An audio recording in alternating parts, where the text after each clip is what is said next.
Franchement, vous ne voyez pas que à un moment donné, ça devient dégradant pour la Côte d'Ivoire. L'élection qui est devenue une normalité dans certaines nations-là, chez nous, là, c'est devenu un sujet de peur, de crainte. Chaque fois qu'on parle d'élection en Côte d'Ivoire, le nom de la Côte d'Ivoire va circuler partout dans le monde entier, dans le mauvais sens. Et ce n'est pas une bonne chose. Depuis 1980, c'est une manière de parler, jusqu'à aujourd'hui, l'affaire d'élection présidentielle, là, c'est comme devenu une malédiction pour les Ivoiriens. Moi, je ne comprends pas. Et nous avons cru qu'aussi, quand le parti au pouvoir allait venir, là, les choses allaient vraiment changer. Mais rien n'a vraiment changé. Ça continue toujours. Changeons, changeons. C'est décourageant quand même. Les amis, c'est vrai que les Ivoiriens n'aiment pas quand on parle de politique dans leur pays, mais je suis tombé sur cette vidéo et je me suis senti obligé de m'exprimer parce que cette vidéo ne m'a pas laissé indifférent. Vous savez, que ce soit le Cameroun et la Côte d'Ivoire, cette année nous sommes marqués par deux événements vraiment importants, c'est-à-dire les élections présidentielles. Et bizarrement, cela va se dérouler au même moment, au mois de octobre. Et quand moi je vois à la lueur où vont les choses, avec ce qui se passe, honnêtement j'ai peur. Je suis choqué. Parce que du côté du Cameroun, par exemple, les élections présidentielles ont déjà séparé les gens. Ça a déjà créé des clans tribales. Quand vous partez sur les réseaux, vous entendez, je ne veux pas que le président soit un Bami, je ne veux pas que le président soit de telle ethnie. Ça a déjà créé une division au point où, entre nous Camerounais, on a déjà des problèmes, on a déjà du mal à s'attendre. Même dans mon groupe WhatsApp où je suis ami avec des collègues, ça fait 4 ans les amis. Ça fait 4 ans. À cause de la politique, à cause de certains arguments ou encore la divergence d'opinion, suite à un sujet politique, on s'est séparés. Notre groupe n'existe plus. Imaginez depuis 4 ans que nous avons ce groupe-là. Un seul jour, à cause d'un sujet et de la divergence d'opinion, on s'est complètement séparés. C'est là que moi-même j'ai vu à quel point l'affaire qu'on appelle la politique là peut être compliquée, ça peut séparer et ça peut également diviser. En Côte d'Ivoire, je respecte le fait que voilà, eux ils n'aiment pas qu'on parle de cela parce que c'est un sujet sensible. On connaît ce que ça a accompli comme dégâts dans les années 2010. On connaît parce que pas seulement les Ivoiriens, mais le monde entier n'est pas resté indifférent suite à cela. Comme vous le savez, nous aussi, on a des familles en Côte d'Ivoire, on a des collègues, on a des compagnies, on a beaucoup de proches. C'est la raison pour laquelle on ne reste pas indifférent face à ce que la Côte d'Ivoire peut subir. Mais comme j'ai dit, quand moi je vois à la lueur où vont les choses, les amis, c'est très compliqué. C'est vraiment compliqué. Parce que personne ne veut laisser, tout le monde veut s'accrocher. Et quand je vois les commentaires, surtout des jeunes, j'ai peur. Parce que j'ai vu une vidéo où il y a certaines personnes qui disaient que on va sortir dans les rues. Voilà la partie qui m'a le plus choqué. Parce que je me demande pourquoi vous allez prendre ce risque-là de sortir. C'est vrai, nous tous on veut le changement, on veut les améliorations, on veut que voilà, tout soit favorable. Mais ça va servir à quoi? Au péril de mettre sa vie en jeu. Ça va servir à quoi? Le changement peut venir. Mais si toi tu n'es plus là, si tu n'es plus en vie pour voir ça ou pour profiter de cela, ça ne sert à rien.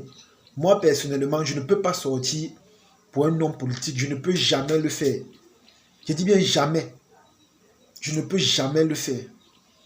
Parce que vous allez sortir, eux, leurs enfants sont à l'étranger, un peu de partout, ils vivent bien, ils sont à l'aise. Pendant ce temps, vous, c'est vrai, vous voulez le changement, mais vous allez sortir, mettre votre vie en péril.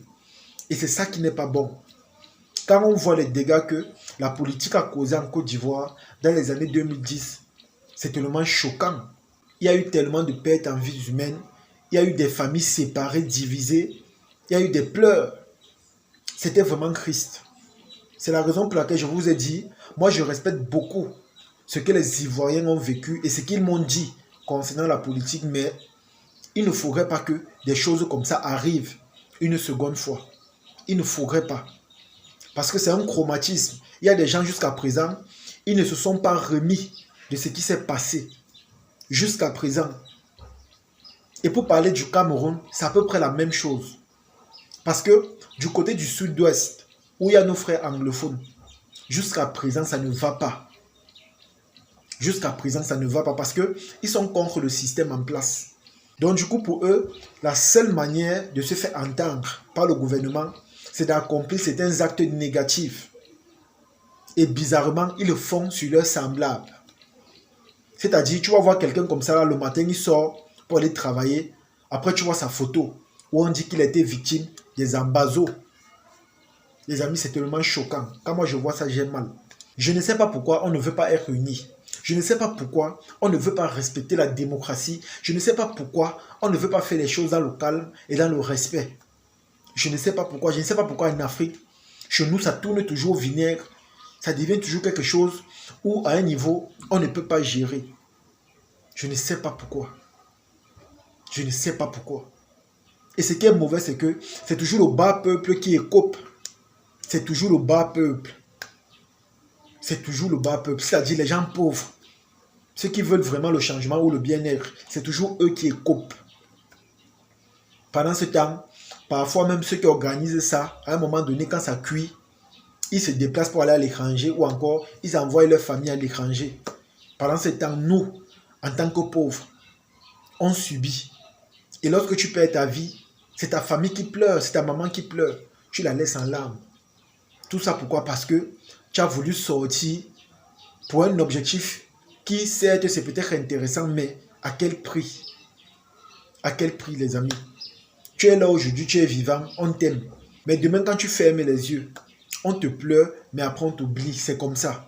Même si tu as été ce qu'on appelle un héros, on va te pleurer. Parce que l'instant présent fait mal. C'est pénible, c'est douloureux.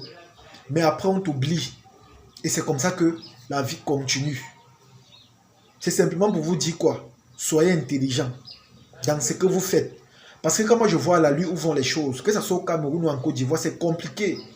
C'est compliqué. Parce que même dans mon pays, ça ne va pas. Tu pars sur les réseaux, ce sont les mêmes choses, les mêmes phrases. Les mêmes choses et les mêmes phrases. Il y a ceux-là, c'est comme si pour eux, ça les plaît de voir ce qui se passe. Ça les intéresse de voir ce mouvement. Et pourtant, on peut faire les choses dans l'ordre, la paix et la sérénité. C'est comme ça. On dit que c'est vrai, c'est la population qui choisit son élu.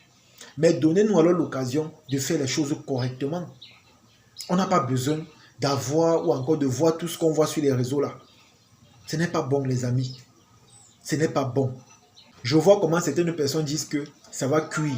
Au cas où telle chose n'est pas faite ou telle chose n'est pas faite. Il y a certains là qui sont vraiment courageux, qui le disent comme ça haut et fort. Ça va cuire. Mais les amis, qui va payer les pots cassés alors si ça cuit? Qui va payer les pots cassés? À un moment donné, respectons un peu notre propre vie. Respectons notre propre vie. Et ayons pitié de nos parents. Parce que quand ça va tourner au vinaigre là, c'est nos parents qui vont pleurer. Certes, ils vont nous pleurer aujourd'hui, mais après on va nous oublier. On va nous oublier.